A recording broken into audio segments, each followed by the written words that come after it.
ನಮಸ್ಕಾರ. Kritu fertility centre ಗದಗ್ನಿಂದ doctor Anupama Patil. March ತಿಂಗಳನ್ನು ಎಂಡೋಮೆಟ್ರಿಯೋಸಿಸ್ ಜಾಗೃತಿ ತಿಂಗಳು ಎಂದು ನೇಮಿಸಿದ್ದಾರೆ. ಏನಿದು ಕಾಯಿಲೆ ಮತ್ತು ಇದಕ್ಕೆ ಇಷ್ಟ್ಯಾಕೆ ಮಹತ್ವ ಕೊಡ್ತಾ ಇದ್ದಾರೆ? ಎಂಡೋಮೆಟ್ರಿಯೋಸಿಸ್ ಕಾಯಿಲೆ ಅಂದರೆ ಗರ್ಭಕೋಶದ ಒಳಗಿನ ಪದರು ತನ್ನ ಜಾಗವನ್ನು ಬಿಟ್ಟು ಸುತ್ತಲೂ ಹರಡಿಕೊಂಡರೆ ಅದಕ್ಕೆ ನಾವು ಎಂಡೋಮೆಟ್ರಿಯೋಸಿಸ್ ಕಾಯಿಲೆ ಅಂತ ಹೇಳ್ತೀವಿ. ಪ್ರತಿ ತಿಂಗಳು ಅದು ಸುತ್ತಲೂ ಬೆಳೆದಿದ್ದು ಅದು ಪ್ರತಿ ತಿಂಗಳು ಬೆಳೆದು ಅಲ್ಲಲ್ಲಿ ಬ್ಲೀಡಿಂಗ್ ಆಗಿ ಹೆಚ್ಚಾಗಿ ಮಹಿಳೆಗೆ ನೋವು ಕೊಡಬಹುದು ಮತ್ತು ಮಕ್ಕಳಾಗಲು ತೊಂದರೆ ಕೊಡಬಹುದು. ಇದು ಇಷ್ಟು ವಿಪರೀತವಾಗಿ ಮಾನಸಿಕವಾಗಿ ದೈಹಿಕವಾಗಿ ಮಹಿಳೆಯನ್ನು ಕುಗ್ಗಿಸುತ್ತದೆ ಅಂದರೆ ಇದರ ಬಗ್ಗೆ ಜಾಗೃತಿ ಮೂಡಿಸಲು ಜಗತ್ತಿನಲ್ಲಿ ಮಾರ್ಚ್ ತಿಂಗಳಲ್ಲಿ ಎಂಡೋಮೆಟ್ರಿಯೋಸಿಸ್ ಜಾಗೃತಿ ತಿಂಗಳು ಎಂದು ನೇಮಿಸಿದ್ದಾರೆ.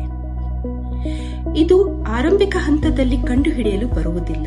ಅದು ಅತಿಯಾಗಿ ಬೆಳೆದಾಗ ಮಾತ್ರ ಅದರ ಬಗ್ಗೆ ನಾವು ಸ್ಕ್ಯಾನ್ನಲ್ಲಿ ತಿಳಿದುಕೊಳ್ಳಬಹುದು. ಆದ್ದರಿಂದ ಇದನ್ನು ಬೇಗ ಪತ್ತೆ ಹಚ್ಚಲು, ಬೇಗ ಔಷಧಿ ಕೊಡಲು ಸಾಧ್ಯ ಆಗುತ್ತಾ ಇಲ್ಲ.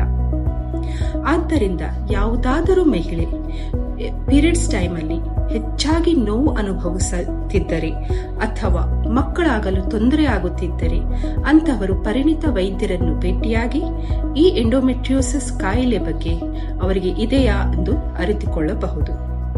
ಮಾರ್ಚ್ ತಿಂಗಳನ್ನು ಆದ್ದರಿಂದ ಎಂಡೋಮೆಟ್ರಿಯೋಸಿಸ್ ಜಾಗೃತಿ ತಿಂಗಳು ಎಂದು ನೇಮಿಸಿದ್ದಾರೆ. ನಮಸ್ಕಾರ.